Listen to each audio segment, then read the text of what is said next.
Oh, look at this face. My big, strong bull of a boy. I always knew that we wanted to do a backstory of Oz to better understand who he is as a man now. I thought Oz should have two brothers who passed away, and that all of the love that his mother Francis had for all three then went into one child. Part of this drive for who he is stems to a trauma that he's always explained came from the loss of his brothers. But then you come to understand that this was a story of his own creation, and really his desire to have his mother all for himself. He loves his brothers, but he loves his mom way more.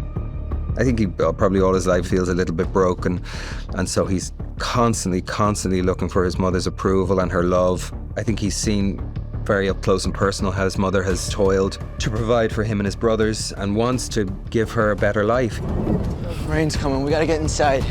And so the boys go down into the tunnels to play flashlight tag. Ozzy, you're it first. Hey, I can hear you down there. In his mind, they go down the ladder into a deeper part of the tunnel because they know it's hard for him to get down there. That's not true, but that's what he thinks because he personalizes things. Hey, Oz, you okay? Screw you guys! I'm sorry, Oz. And this is reflective of what we see from Oz in 101 with Alberto. Alberto demeans him, and Oz impulsively shoots him. What we reveal in 7 is there's a similar situation. Have fun getting out! As the water begins to rise and he knows the rain's coming down and he has every opportunity to stop it, he lets that impulsive act become permanent. Please let us out, please. We're trapped down here! It's not that he actively kills his brothers. It's that he actively does nothing to stop it. Where are your brothers? They went to the movies. Why didn't you go? I wanted to be with you. When he's finally wrapped up and they're, sitting on the couch watching a movie together with no brothers taking the affection that he loves and wants and needs.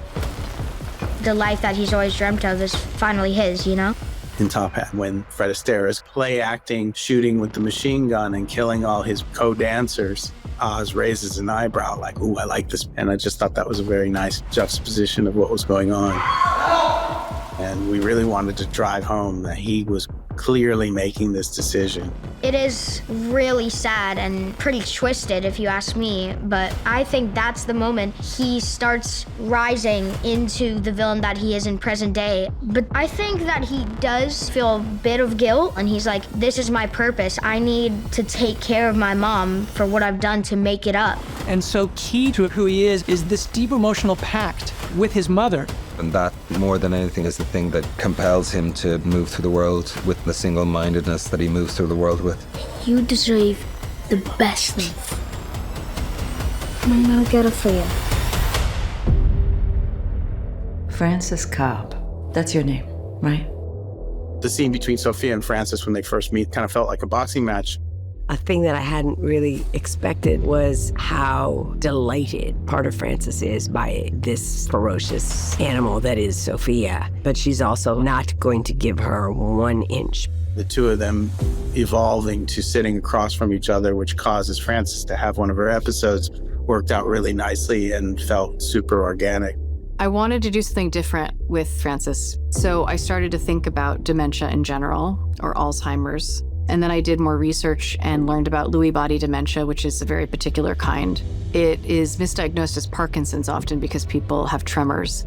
It's a strange disease because you can be totally with it 1 minute and then the next, just forgetful, and you also have hallucinations. You should be scouring the streets, for Christ's sake. That's your job, ain't it?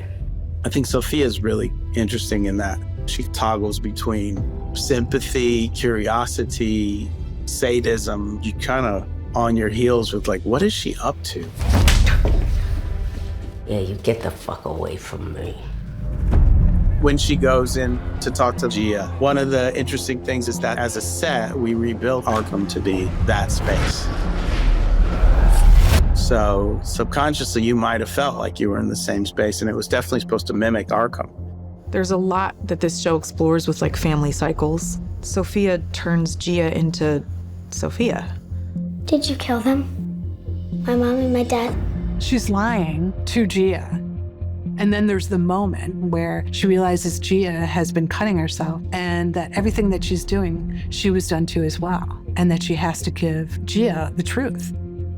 Everyone in our family deserved it. In Sofia's mind and heart, she's doing the right thing. She really believes, I'm giving you a better life than this family ever could have, and you can start fresh. From her conversations with Gia and her conversations with Francis, she starts to realize that she has been playing the same game her father has wanted from her. He put me in an institution, and the second I got out, I walked right into another one. Getting rid of this and shedding her skin of all of these people and all of this trauma is actually the healthier thing for her. I want to be free. And I want Oz to feel pain. Real pain. The rug gets pulled out from under him. Filthy piece of shit! We wanted it to feel real rough, super violent. And Sal is backlit and he just looks so fucking vicious with that light coming through his blonde hair. Listen up, everybody. Oswald Cobb is no longer in charge.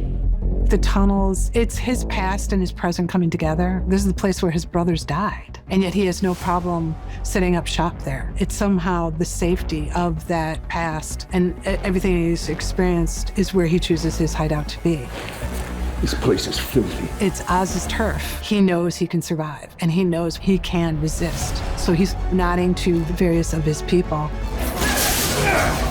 The violence is quick and decisive. All he wants is Oz head on a plate. No. The fuck? Sal's death was very unexpected and Oz's reaction was unexpected. You're supposed to destroy me, Sal. You know, show me what a big man you are, what a fucking big man you are. You know, it's like young Oz, that same energy. Then he gets so upset that he shoots the dead body. He definitely was truly disappointed that he wasn't making him take his last breath. It's kind of the perfect end, I have to say.